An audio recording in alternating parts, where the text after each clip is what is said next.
when we started Avenir about 3 years ago, we sort of sat down like everyone does and tried to nut out what are we going to be called, and what are our values going to be. And one of the first values that emerged was this idea of deep listening. And to be completely honest, it was not my favorite value at all. I was sort of stepping into the space thinking I've got so much to offer, so much insight and wisdom, so much that I can give the world.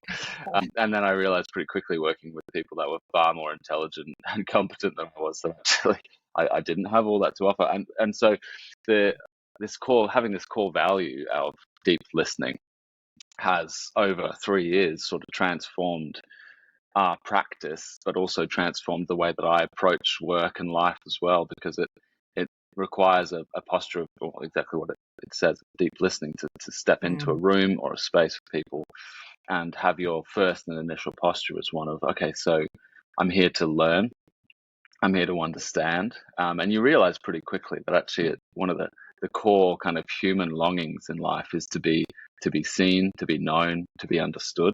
And in order for us to understand people, we have to listen, we have to stop, we have to kind of pause or suspend our assumptions. We all often walk into rooms, particularly if someone like me walks in a room thinking, I can suss everyone out, I know the dynamics, I know what's going on. And just so many times I've realized, no, those initial assumptions were wrong. It's just bias or judgment or arrogance. And so deep listening is a way of personally disarming all of us, me, but it's also a way of being really authentically present in a space with leaders, with people who are doing really complex and sometimes really challenging work, and saying, tell me, like, I want to understand your world, I want to understand your heart, your mind, I want to understand what you're bringing into the space. And we found that we get remarkable results out of that, simply because it's quite rare to listen. I think in the modern world, there's a lot of people talking. Even what we're doing now, we're talking, we're putting things out. It's great, and that's it's fun.